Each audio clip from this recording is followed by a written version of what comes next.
The oldest and strongest human emotion is fear, and the oldest and strongest type of fear is trepidation of the unknown. When we were children, our parents told us that monsters didn't exist, but we were sure that something was lurking under the bed or in the closet. Fear sees even if our eyes are closed. Welcome to the realm of the arcane. My name is Lon Strickler. Join me as I examine unexplained creatures, strange manifestations, and remarkable realities. Imagine this next hour as a voyage of discovery to strange lands, seeking not for new territory, but for new knowledge of the supernatural. Come on board as we begin this adventure together. Hey folks, good evening and welcome to another episode of Arcane Radio, where we explain the unexplained here on Paranormal King Radio Network. I'm your host, Lon Strickler, coming to you within a cannon shot of historic Gettysburg, Pennsylvania. I want to thank you for joining me. Now, before I introduce my guest, but in fact, I'm waiting for him so I can call, and he's not at home right now. He's on his way, so I got a few things I can talk about in the meantime. As many of you know, I live near Gettysburg, and occasionally I like to go out there to follow up on some reports and look at some old haunts and talk to tourists and such. So I went out there today. I was out there late morning, most of the afternoon.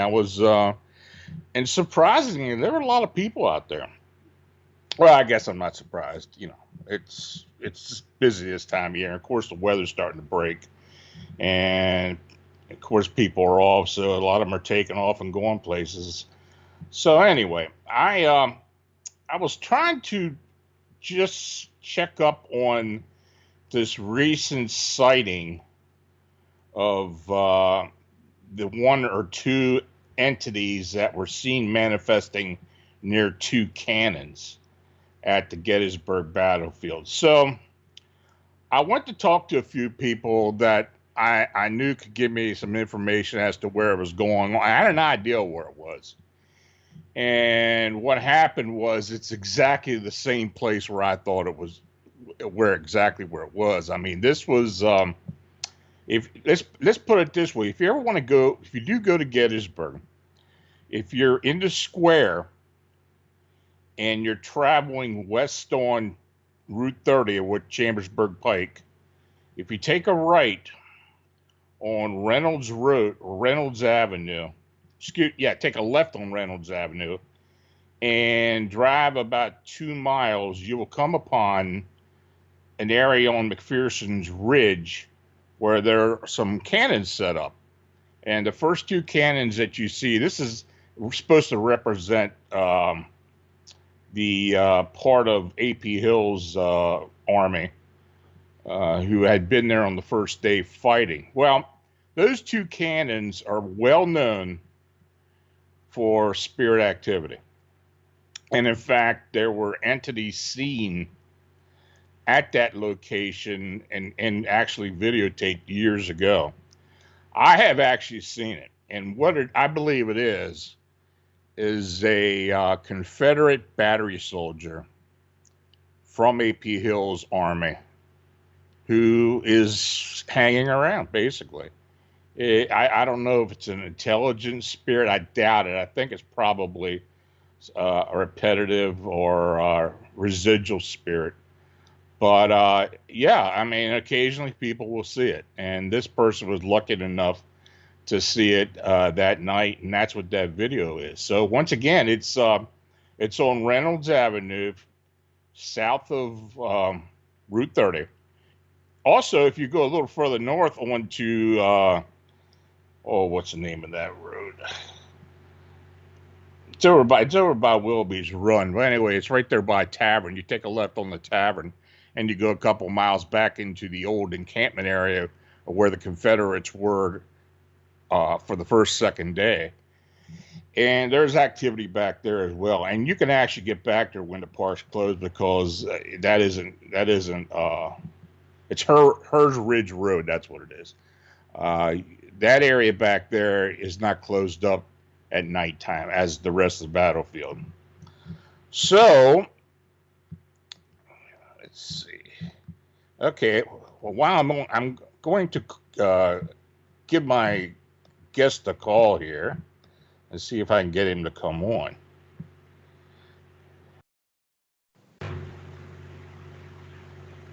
Just hang with me. I'm going to talk a little more about Gettysburg. I've got some other things going on there.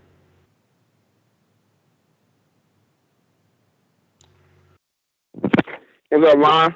Hey, James, how you doing, man? I can't complain, brother. How you doing? I'm all right. Just hang on a second. I'm talking about Gettysburg right now, and I'll be right with you. Okay. Okay. So anyway, if you go to Gettysburg, there are a couple other areas. If you're looking for a haunted activity, uh, at night you can get into an area called the Sax Covered Bridge, and that's off of Waterworks Road over by the Pumping Station Road. It's a large covered bridge. It's well known for spirit activity. You can definitely get on there at nighttime because the roads aren't blocked. So you may want to investigate that. There's other areas as well. There's the Spangler Springs, which is behind Culp's Hill off of Cold Grove Avenue. That's very well known for activity because there was a lot of fighting there. But the spirit that is seen there is that of a woman in white who descends from the rise above the spring and actually floats down across the road at night. I have seen that twice. And I know a lot of people have seen it. So that's also residual energy that shows up. And of course, you got the old standbys, Devil's Den, which is out off Plum Run Road, which is on Sickle Avenue, off of Crawford Avenue. And what you do is you take, if you get out on the Baltimore Pike and you take no, it's a Tawnytown Road, and you take a left at the Peach Orchard, you go back there into Devil's Den. You pass the wheat field, and you can also go back up into Warren Avenue into Little Round Top. Well, anyway, Devil's Den is quite haunted. There's a lot of stuff going there. There have been actual sightings of apparitions and manifestations during the daytime there. Really, really strong energy, as well as the wheat field. The wheat field, which is located beside the road, there's activity there as well, but most of the activity is in the woods just south of that, between that and Devil's Den. That woods has produced a lot of strange activity, including gunfire, cannon fire, even trails of soldiers walking almost like they're in a line. It's very interesting. I've seen a few videos that came out of there. And of course, the old standby is up on Little Round Top. Little Round Top, in most of the area around there, there are a few strange things that happen.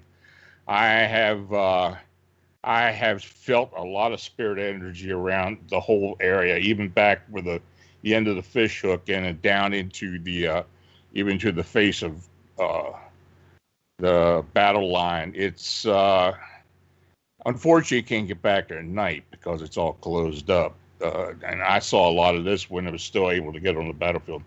So I just wanted to mention that and tell folks about about this video that has been coming up on YouTube, and to kind of explain where this occurred at.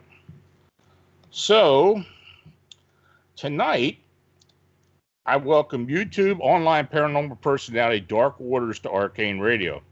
DW burst into the paranormal community in 2015 with his unique storytelling abilities. He hailing from New Orleans, Louisiana, a paranormal hotspot.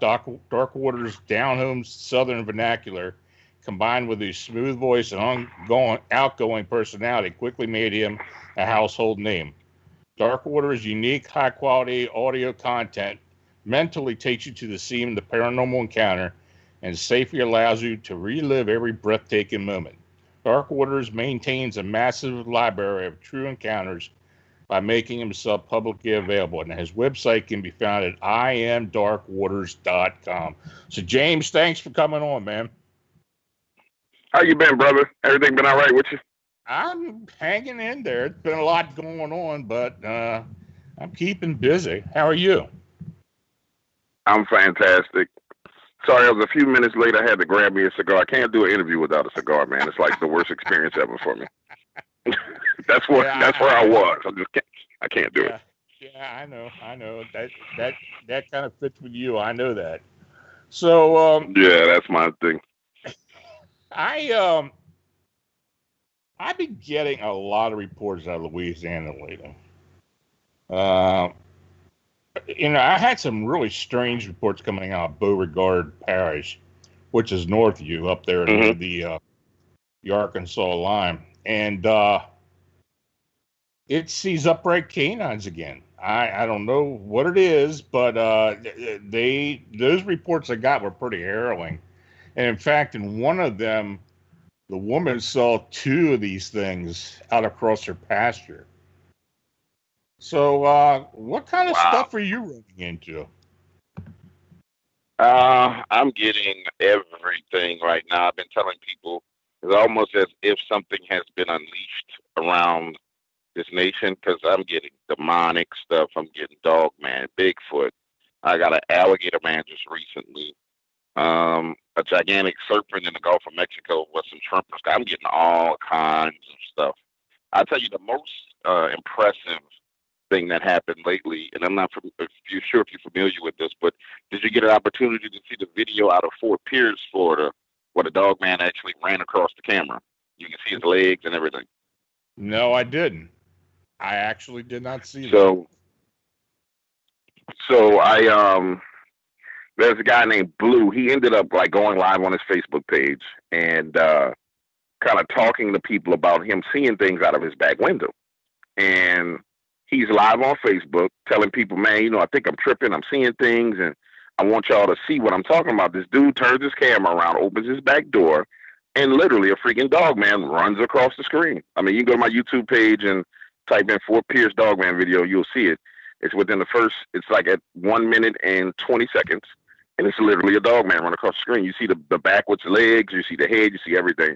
Then he posted pictures of the actual dog man in the bushes. You can clearly see huge ears, snout, eyes. You can see the shoulders and the trapezoids. You can see it all. And so I've been in communication with him. That's been a very, very interesting thing. His video is now going on. He's been on 2 TV shows so far on Travel Channel. I mean, they've analyzed the video with professional videographers, and it's there. It's not like some people were saying, oh, it's a car driving by or it's a reflection. No, it's there. Then it got so much attention because it went on a local news that the Wildlife and Fisheries Department came out, got a copy of the video, looked at it, went into the area. The guy walked around, did an inspection, and said, well, that's some kind of unknown primate that's back there. And he tells the guy, well, look, there wasn't no primate that I saw. You know that ain't no primate. That looked like a canine. And the guy was like, well, we're going to classify it as a primate. And that was the end of that. Yeah, well, that's how these commissions are, yeah. Yeah, they're like, we'll call it Bigfoot. We're not going to let everybody else know about this other thing that's running around terrorizing people in the woods. And then you're right, in Beauregard County, North Louisiana, I've had a number of phone calls about dogman just running amok there. And just southeast west, east of Alexandria, Louisiana. Then all along the Texas and Louisiana border, it's Bigfoot, dogman, and some other freaking thing that I haven't figured out what the hell that is. I'm not going to talk about it until I figure out what it is. But it's a lot going on. It's a whole lot going on. So for us, it's good times. Yeah, really. Another hot spot I've been getting for almost 2 years now is I got an investigator down in Birmingham, And he has been telling me of these sightings in and around Birmingham, especially south and west of Birmingham, of these large upright canines that people are seeing.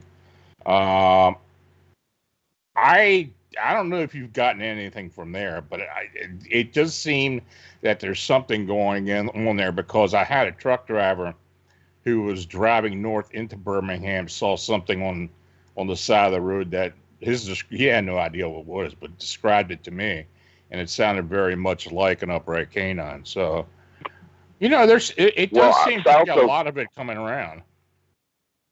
No, it's a hell of a lot of it going around now.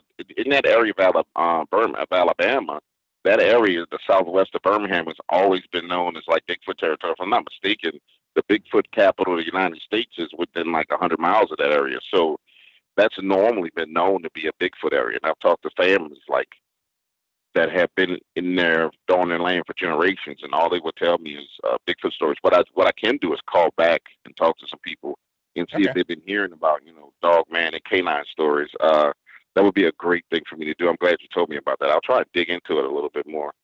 I think outside of what happened with Blue, probably the most terrifying story that I've recently heard came from a gentleman whose auntie had lung cancer. I mean, she had esophageal cancer that spread to her lungs. Mm-hmm. And she was at home on hospice, and the nurses that were coming over kept leaving because they were seeing things out of the windows. And so he ended up having to like go over there in the evening to kind of take care of her, because after he got off work, he couldn't get anybody to take care of in the daytime. And he goes over there, and one evening, she tells him, I'm going to die soon. And he was like, well, no, you're not going to die, Auntie. I said, you're going to be fine, blah, blah. He's trying to encourage her. And he was really heartbroken behind this crying when he told me the story. She tells him, no, I'm going to die. This cancer is going to get the best of me because something came to visit me today, and it was hungry, and it was going to eat me until it smelled me and then put his head down and walked away. So she goes on to tell him about a dogman encounter where it literally walks up on the porch on all fours, huge wolf, smells her. It was growling at her as it came up the porch, smelled her, kind of looked at her like, you sick, and then turned around and walked off. And I've heard stories of people encountering dogmen that were sick, and they were in a bad situation, and they would get a whiff of them and leave them alone. So that's probably one of the most terrifying ones I've heard recently. I mean, that's frightening. To say you're a sick, frail person that could barely walk, and something, she couldn't do anything. There was nothing that woman could do. I mean, she was on death's door, and she was having that kind of encounter. The fear should have killed her itself. You know what I'm saying? It may have killed her. It might have been why she died. Maybe. I've heard of encounters where people have actually or thought to have died because of fear. I mean, I guess there's no real proof for that, but I have heard that in the past. Well, it will definitely age you. Fear will age you real quick. Yeah, I would imagine. So, what other stuff you got for us, James? I know you and I haven't talked for been a while. It's been a while. Yeah, it's been a while. It's been. It's been about a year. I had a lot of stuff going on. I think the last time we talked, I told you about all the spiritual activity that was going on. It was good spiritual activity with those phone calls that were coming from the prophet that were like pre-recorded phone calls. Those stopped. They kind of stopped suddenly, which threw me off a little bit, but things have only gotten better since that happened, like personally. But I've been talking to nurses, and you'll find this very interesting. So we had COVID-19 hit, and a lot of people died in hospitals. Some of them died of the virus. Some of them died of neglect. Some of them were murdered. I mean, I've talked to probably about 20 nurses all over the United States just sharing their stories. A lot of them too scared to tell what happened in the hospitals because they don't want to lose their job. And what is happening now is you have a plethora of haunted hospitals right now. Mount Sinai in New York, haunted to the point to where they have to actually call in priests to bless rooms because people are going in the rooms and just give a specific example. One lady went to the hospital because she had edema, where your legs swell. Yeah. and basically, they just need to drain the fluid off her legs, right? So she shouldn't have been dying. Nothing should have happened to this woman. Well, she's in the hospital room and keeps calling the nurses because she says she sees this guy in her room. And she's in the room with the nurses and she's telling the guy, listen, I don't want to go with you. Leave me alone. I'm not coming with you. I'm not leaving with you, right? And the nurses initially thought she may have been demented, had dementia or something like that, or maybe she was getting sepsis in the blood, which will make you kind of hallucinate because your blood is poison, right?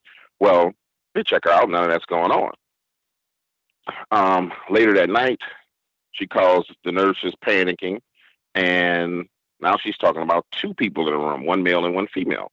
And she's saying, listen, I don't want to go with you guys.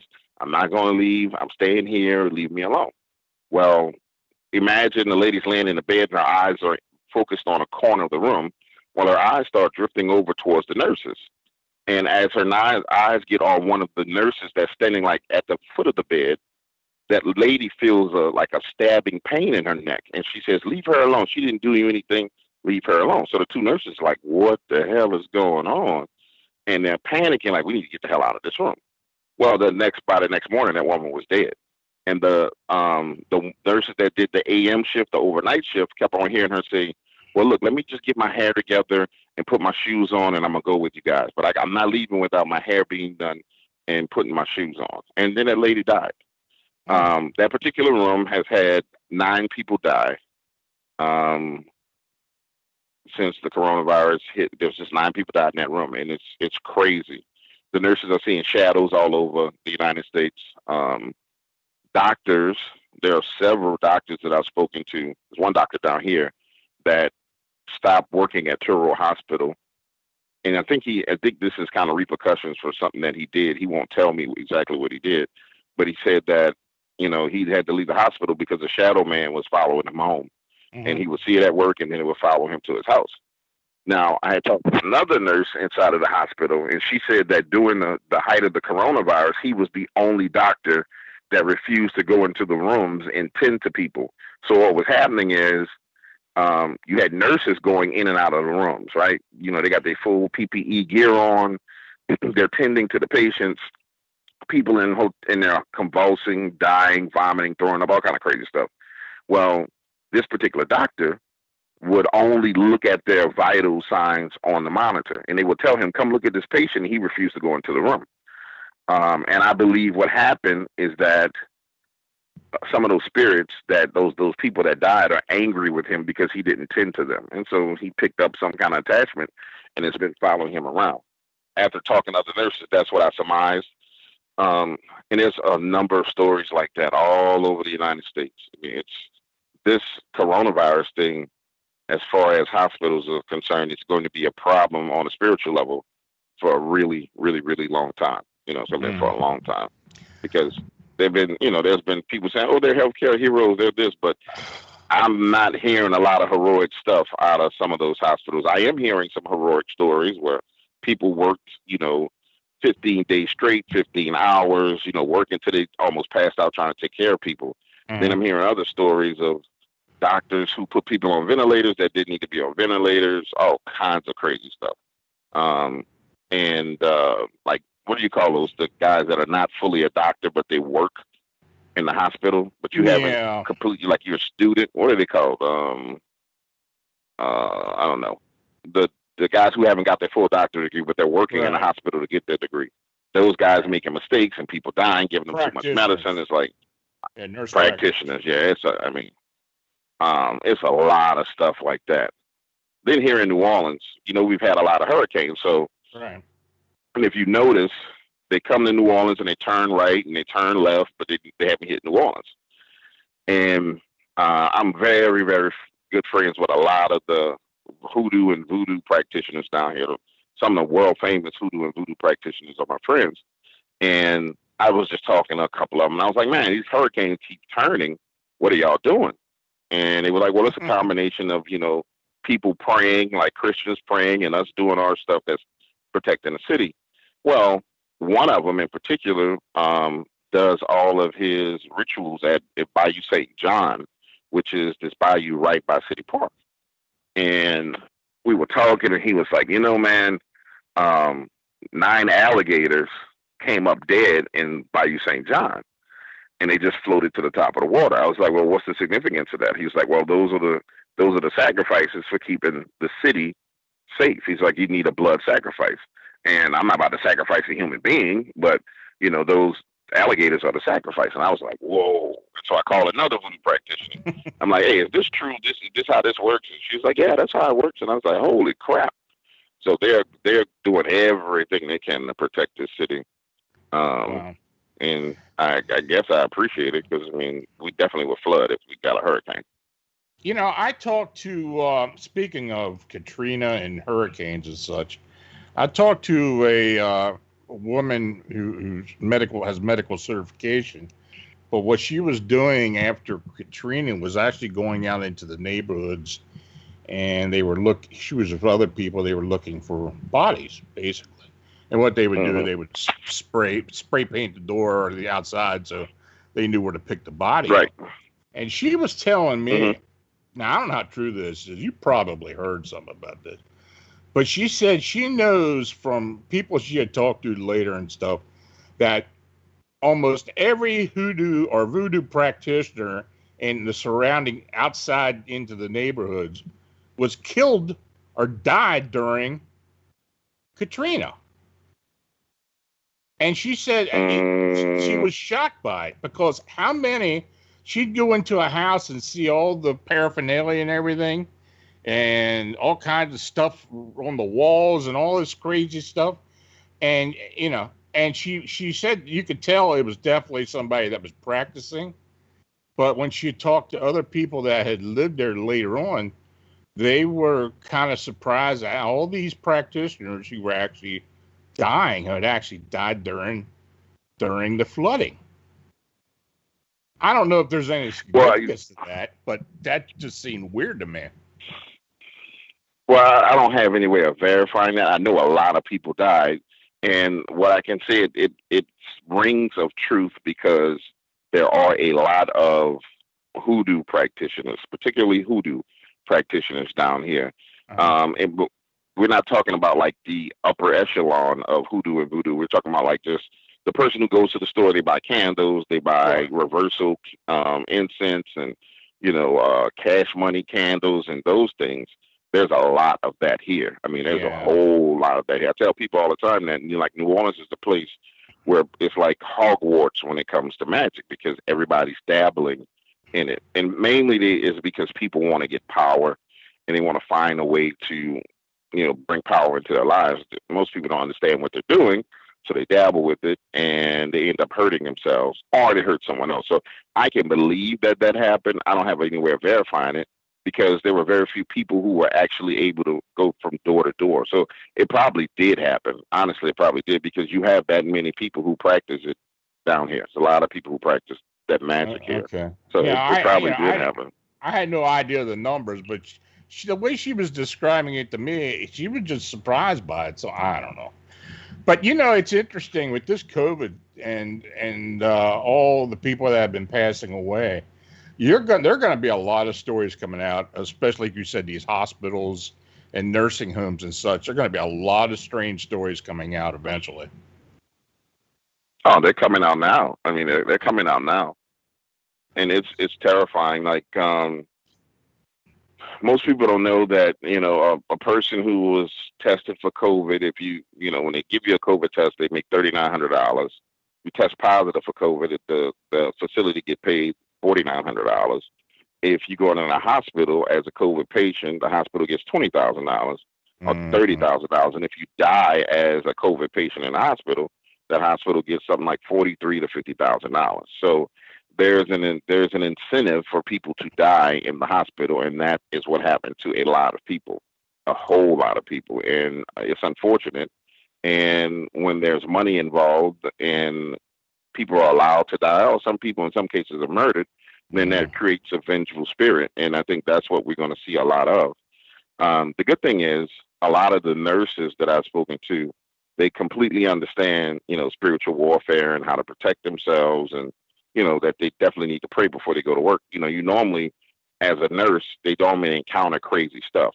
People who are on drugs, violent people, but What they're encountering now is a whole nother level. Like people seeing dead patients that everybody, and they're describing a guy who died, and all the nurses know, well, that's Mr. Pumphrey, and he died, and these ladies describing the man to a T.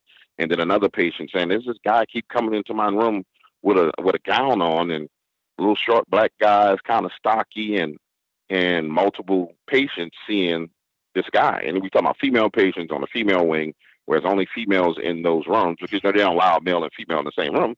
Mm-hmm. And literally, they're seeing, all these women are seeing the same guy. So you have that kind of stuff going on, which is terrifying for someone who doesn't understand the spiritual world and the spiritual realm. You know, it really is terrifying. So that's one thing I love about doing this is people reach out and they really are afraid or they're concerned, and there's an opportunity to kind of help them and show them and teach them, you know, what it takes to protect themselves. And then it spills over into the rest of their life. You know, I tell people all the time, once you start praying for protection, then, you know, everything else is protected. And it's amazing, Lon, because I talked to a guy, when was this? Last Saturday. He called me and talked to me about this shadow man that was in his house, and he had some friends come over and spend the night. Well, one person was a friend, the other person he didn't know was a stranger. And he had just bought all this brand new computer equipment and all the rest of it. So he goes to bed, leaves them in the front room. And about 2 o'clock in the morning, he kind of hears some scuffling around and like them moving, but he goes back to sleep. The next morning, he goes into the room and his computer is not plugged in. His laptop is not plugged in where it was on the desk. It's moved and it's kind of folded on the table. And these people are wide awake in the living room, like scared. And he's like, "Well, what's wrong with y'all?" And he's like, "Well, there was a shadow in your house, a big shadow of a man at the back door, and it's been hissing at us all night. You didn't hear it?" And he's like, "No, I didn't hear it." And he's like, "Well, we just want to leave, and we don't know if we can leave." And he's like, "Well, what were you guys doing around the back door?" So I was saying, interrogate them, because he's like, "You know, I don't have no shadows in my house." Da, da, da. And they're so scared. One of them admits that he was about to steal the computer and go out of the back door in the middle of the night, and that dark shadow figure appeared at the door and started hissing at him, right? Mm-hmm. So I'm talking to this guy, he's telling me the story, and this is talking about spiritual warfare. By that evening, I'm seeing shadows out the corner of my eye, right? And I'm like, oh, okay. I'm outside, you know, drinking champagne, smoking cigars. I'm seeing them out the corner of my eyes outside. So I go inside my house, which my house has got all kinds of spiritual protection around the window sills, everything. And we ain't talking about like, you know, salt. We talking about the name of God written all over my sills, window sills. And I go in the house and nothing happens. Come back outside, I see it again. I'm like, oh, I got somebody that came to pay me a visit. I guess maybe because I was talking to this guy. It's gone now. It doesn't do anything anymore because I did some prayers. But it's amazing how talking to people who have attachments and things associated with them can transfer from hundreds of miles. This guy's like 500 miles away from me, but now I'm literally seeing shadows. But it's not in full vision. It's out the corner of my eye. And I've been to that point before, and those things where the process of becoming demonized is what I call it, where you start seeing them out of the corner of your eye, and then you start having changes in your life, in your lifestyle, and things, you start to pick up little lustful traits and negative traits in your life. I've seen that before happen to me, or try to happen to me. Mm-hmm. And so I know spiritual warfare when I see it, because that's the start of it. And I just think it's interesting. It's definitely a field that it takes a lot of kahunas to be in, you know, because you talk to random people, and a lot of these people, you know this because you talk to witnesses, some of those people aren't right, man. Yeah, you get a few ones. They're just not right. You know, it's interesting. Even before this COVID thing, I mean, even years ago, I used to help nursing homes that had spirit activity, try to move them on or find out what all the problem is. I can just imagine what it is now, with all the deaths in these nursing homes. I haven't, you know, nobody has contacted me. In fact, I don't do it as much as I used to. But, you know, some of the stories of some of these nurses and workers in these nursing homes, some of the stories are pretty bizarre. I mean, no doubt about it. Um, Let me ask you this. I got a question. It's an interesting question. I don't know if it, if you can answer, but they want to know if you think there's more activity in New Orleans because it's below sea level. Do you think it has anything to do with it? No, I think the activity in New Orleans, well, I know the activity in New Orleans has to do with the history of New Orleans, the history Okay. of death, destruction. There's been a lot of death in this city, and someone dies here literally every day. I think today, like literally this morning, like 4 kids got shot. They just did a drive-by and killed four children, not teenagers, children. Yeah. So there's a lot of death in this city. And when there's violent death and blood spilled in a violent nature, it continues, and it's a cycle that creates all kind of negativity. For example, I tried to explain to someone the other day that the heightened spiritual activity that people are seeing is a combination of a couple of things. So we have some huge movements going on, protests and all the rest of this stuff that's being propagated by 3 hoodoo and voodoo practitioners, female hoodoo and voodoo practitioners. That's a part of harnessing energy and refocusing it. So you got all these protests, and those chicks that are organizers are literally hoodoo and voodoo practitioners. You can hear them talking about Waukesha and the spirits and things of that nature. And then fear, it was prevalent for a long time. The fear is starting to subside right now. But for the past 6 months, fear has been the dominant theme throughout the country. And Mm-hmm. what most people don't understand is that, negative entities, demonic entities feed off of fear. And so when you have fear injected into a community, a small community, you'll see an uptick in demonic activity. So imagine fear being injected into an entire country. And now you have this huge uptick and this huge spike in paranormal activity, specifically demonic activity that people are having encounters with. And Mm-hmm. so as the fear starts to subside, I think the scales will balance themselves. Right now, it's so far out of balance that it's insane that it's so far out of balance. You got to remember there was a time where no church, no mosque, no synagogue was open, right? Nobody could go to worship any form of their God at, anywhere, right? It was all Mm-hmm. closed. Mm-hmm. So, but simultaneously, while all that was closed, there was just this overwhelming fear. People were scared to talk to each other, scared to shake each other's hands. Put on your mask. If you don't wear a mask, you this. So that fear opens the door, spiritual doorways for all kind of entities to come in. Oh yeah. And I it's mean, it's insane. fear is just like dysfunction. I mean, it does open up a doorway. I mean, it feeds malevolency. There's no doubt about that. It's proven. I have seen it myself. Um, I've Hmm. got people in the chat room who want you to talk about vampires and zombies. Uh, Anything of substance to talk about? Absolutely. Well, first of all, hello to everyone in the chat. Feel free to bombard with any question, and I'll be happy to answer. Zombies off the table. Nothing about a zombie. No, nothing at all. Vampires are definitely here in New Orleans, but not sanguine vampires, which are blood-sucking vampires. We actually have what I call psychic vampires, Yeah. which is 10 times worse. And there's a couple of type of psychic vampire people that you'll encounter. So there's people who you meet that when you're around them, you get to talking to them. By the time you do holding a conversation with that person, you're drained. The way you know that you're dealing with one of those type of people, they're extremely narcissistic. I mean, everything is about them, but they're not consciously aware of what they're doing, right? They're just sucking your energy out of you. Well, here in New Orleans, we have real psychic vampires where when I originally came out in 2015, and by the way, I'm going to have my 5-year anniversary throwdown in November, and it's going to be crazy. Y'all going to want to listen to everything I put out in November. It might be 24 hours of stuff that go up. But um, when I initially came out, I was telling stories about this section of the New Orleans Police Department that actually would be called out for paranormal different things. It was 5 police officers. Mm. One of them retired. Well, all of them are retired.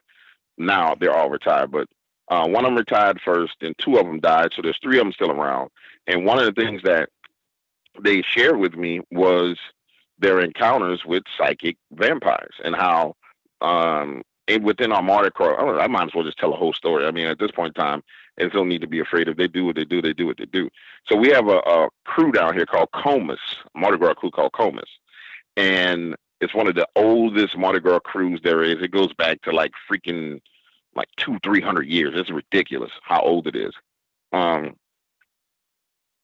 lot of the members in that crew, the older elderly members, are what you would call psychic vampires. And one guy in particular was working a detail, and he shared his encounter with me where he's working a police detail where that's where you're not at work as an official capacity as a police officer. You kind of get paid money to be security, but they want someone who has law enforcement badge, a real badge, but you're not, in uniform, right? Right. So he's working a detail at the Mardi Gras ball and kind of walking around the ball, and he sees this back door open, and, she's like, okay, let me go check and see what's in this back door. Well, he opens the door and peeps his head in, and he sees this little old lady in a wheelchair. Somebody's wheeling her up. And his description of her was exactly this. He said, man, this lady looked like she was not knocking on death's door, but she looked like the kind of person that would not be able to do what she did next. Mm-hmm. And this guy wheels this lady up. Another guy brings this little girl from the back room. The little girl walks up to the lady. She puts her hand over the little girl's face, and then her mouth on the, and I've never told this part to people because I didn't want to have any problem, but then she put her mouth on the other side of her hand and started sucking in air, right? Like literally put your lips on not the palm of your hand, but the back of your hand, and then put the palm of your hand on somebody's mouth and right like on top of their face, and then she started sucking in air. He said, man, I sat there and watched that lady do that for like 2 to 3 minutes. And then she gets up out of the chair and walks up like 12 steps, nobody helping her, nobody doing anything, and walks out on the stage. And I said, well, what happened to the little girl? It's like she started turning almost blue in the face and passed out. And I was like, well, what do you think that was? And he was like, that's what we call a psychic vampire. Mm. And I was like, well, why you didn't do nothing? He's like, what am I going to do? He said, I'm going to say she put a hand on the little girl's face and the girl passed out. The girl was fine. They carried the girl in the back. He's like, she didn't kill her. I couldn't do nothing. Well, he started having, that particular officer started having all kinds of problems down here. And it really took a bad turn for him because he was the same one that saw the hellhounds. He was the same one that saw that. He ended up seeing Dogman in New Orleans East, and he started having mental problems, like, just his brain couldn't really handle all the things that he was seeing. And so they started calling him crazy on the force and all the rest of the stuff. And he was having major problems. So yeah, we do have psychic vampires down here. I do not know of any sanguines, which is like blood-sucking vampires. Like, ooh, I want to suck your blood. I don't know of any of those. Yeah. I have yet to speak to anybody who does that. I'm pretty sure there's some blood-bathing people who bathed in blood for whatever quote-unquote purposes they think will make them healthy. But I don't know of anyone who actually sucks blood. That's nasty. Yeah, it is nasty, and I know about these psychic vampires. I do run across one of those every once in a while in a case. I have. I mean, it is Mm-hmm. it's bizarre, but some of the characteristics and things that happen. I'm not saying I totally believe it, but boy, I'm telling you, some of it's pretty overwhelming evidence. And if you think about it, I guess it's not too outrageous that it could happen. But now I have heard a lot about it. You mentioned the hellhounds. Now, I know you talked about the hellhounds when I was with you, when you were with me the last time or the time before. Talk about that a bit. Well, there have been a lot of hellhound incidents. There was one that came just recently. I did a story on it. Did I lose you? No, okay, I didn't lose you. Just recently, I did a story about a kid who parents left him at home. He was excited, 12 years old, get left at home by yourself for the first time. And he decided to go hang out with his friend about 6 blocks away and try and, do what kids do and meet a little girl. And anyway, on his way home, he's going through the catwalks in his neighborhood. A catwalk is just simply, you got a long block of houses on the street and they cut a little sidewalk that cuts between the streets. So if you want to go to the next block, you don't have to walk all the way around the corner. You just cut through the middle of the neighborhood, right? And he is literally rushing home, trying to beat his parents home, and sees a hellhound. And the way this guy described this was right at about 4.5 to 5 feet, like on all fours, just in the middle of the catwalk, laying down with his back turned to him at first. As he got closer, stood up and turned around. And he's like, man, as a kid, I didn't know what it was. He said, as an adult, I did so much research, I figured out it was a hellhound because it was black shadowishy, like, but it wasn't fully. It was kind of transparent on his edges, but the middle of it was solid. And he was like, it almost looked like it was flowing and moving, like the edges were moving, like it was phasing in and out of a dimension or something. And I was like, well, what happened? He's like, man, I jumped the fence and trying to put some space between me and it. I didn't want to run backwards because it'll chase me down. So I jumped the fence and ended up slamming into the neighbor's house that was right there. Then the damn neighbor comes outside comes to the window with a gun, looking out, screaming at him. So he took off running home, and he made it home without having any major ordeals. But he's been traumatized his whole life behind that encounter, like really, really traumatized. Like he cannot stand dogs. Like there's no dog that he wants to be around. So hellhounds are real. Here in New Orleans, St. Louis Cemetery is known for people seeing hellhounds, like known for people seeing them. Then there's a cemetery on, there's a cemetery at the end of St. Charles Avenue. Yeah, that's St. Charles. No, Canal Avenue, Canal Street. At the very end of Canal Street, can't remember the name of it. That one's known for people seeing hellhounds as well. So we definitely have that activity down here. It's not like, on the TV show Supernatural where there's a hellhound and it's trying to chase you down and scratch you, but people see them and more so they're traumatized by it and they see it as an omen. I can't tell you of any encounter where someone's told me a hellhound has attacked them or tried to knock down their door, but they've definitely seen them, which is scary enough for me. Wow. So what's the craziest story you've ever heard, man? Craziest story I ever heard is a long story, but it ended up, that's going to be too long to tell. I'll tell you the craziest kind of shorter story that I've heard, and that is about a cult of furries in Seattle. Are you familiar with furries? Yeah, I am. The people that wear those helmets that had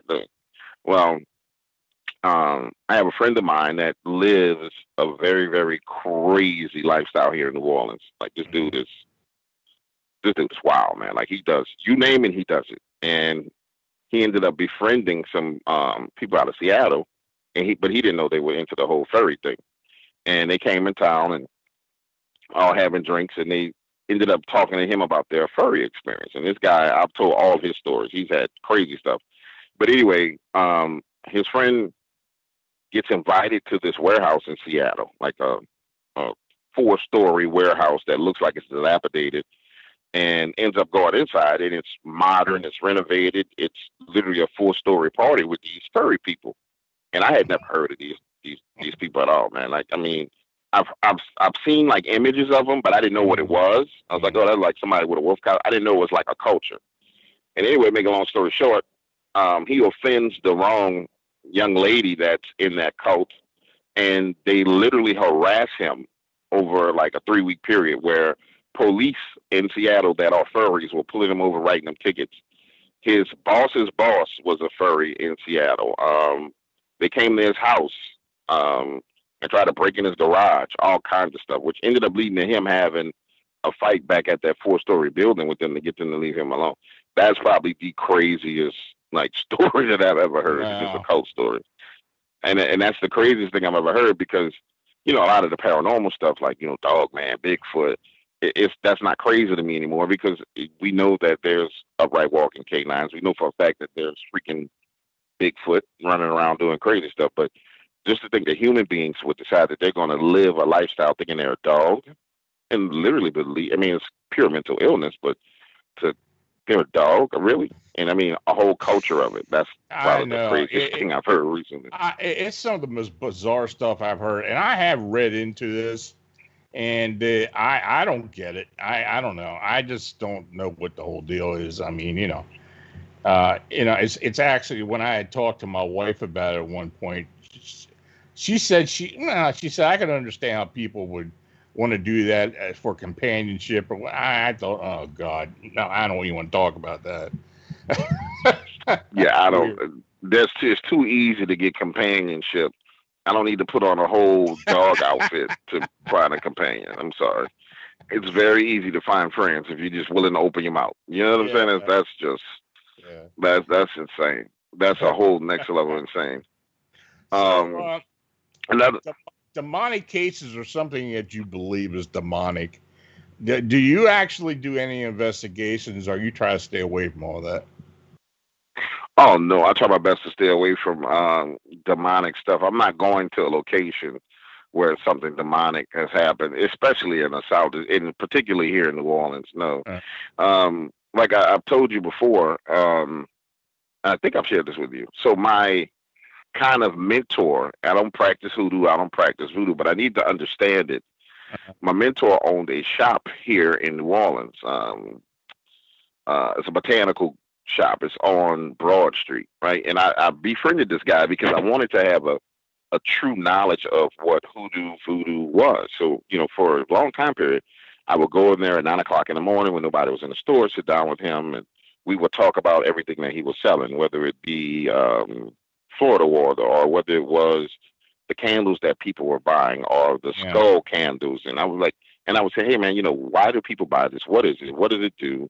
And we would go into stuff, and he started teaching me about like the 6 and 7 books of Moses and all other stuff. And he was like, man, you really want to know? I said, yeah, I don't want to practice nothing. I just want to know. I want the knowledge, right? Well, um, he started talking to me about, I mean, I told you the story. I didn't give you all the background of it and everything else that happened. I think I told you guys that he ended up, everyone in that store died within a 30-day period, right? Is that Everyone that right? worked there, the owner, everyone died. Well, right before he died, we were talking about practitioners and how some of them actually use blood magic. So there's dove's blood and then there's dragon's blood, right? I mean, Mm-hmm. anybody who knows anything about this stuff, dove's blood, someone actually kills a dove and use their blood. Dragon blood is actually supposed to be human blood, right? Mm-hmm. So he was having people come in and ask him for dragon blood. Like, I want to buy dragon blood. He would have like an oil, and he would sell them that. But they wanted real dragon's blood, which is real dead human's blood, right? Mm-hmm. And so he was having this back and forth with them constantly coming, him saying, no, we don't sell that. We don't do that. We don't kill doves. We don't do none of this stuff. Like, that's not what we do here, right? And one of the ladies told him, well, he was going to regret it. And he was like, oh, whatever. And so they started having real demonic activity in that place, inside of a botanical place, which, those people know how to handle it, right? Mm-hmm. And it started off with doors closing in the back, just like the door would just close. Like, they'll all be in a store, and the door to the warehouse would just close. Like, boom, slam close, right? Then it went to, oh, something just bit me. Wow, that's a big mosquito. Then they started having stuff falling off shelves and all the rest of it. So one of the conversations we had before people started dying was, he was like, look, man, slow down on coming over here. It's a whole bunch of crazy stuff happening. Just chill out. Don't come for a little while, Mm-hmm. but call me. So I stopped going over, but I was just calling them, holding conversations. And the first lady dies. Beautiful Creole lady, about 65, 70 years old, gorgeous, like these beautiful eyes, most cheerful person on the planet you would ever meet. She has an aneurysm, dies, bam, in the store, customers in the store, like, just falls out dead, boom. Then that guy's wife dies, just drops dead.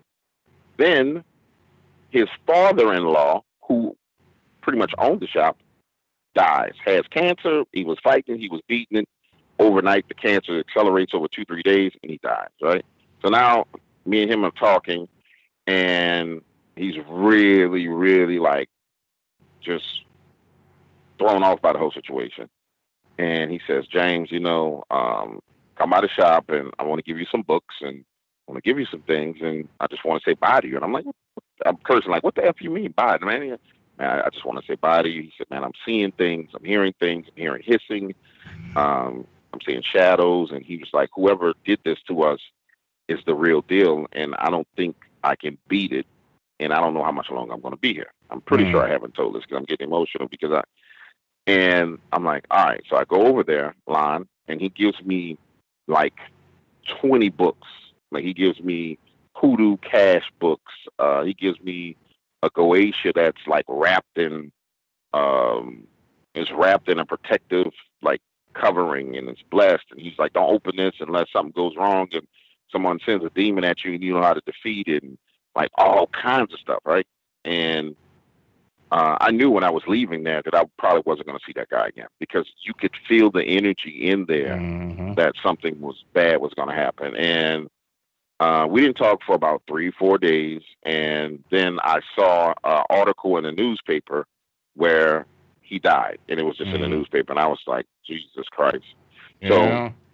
So there's demonic activity and then there's provoked the demonic activity. And that was provoked, targeted demonic activity, and Wow.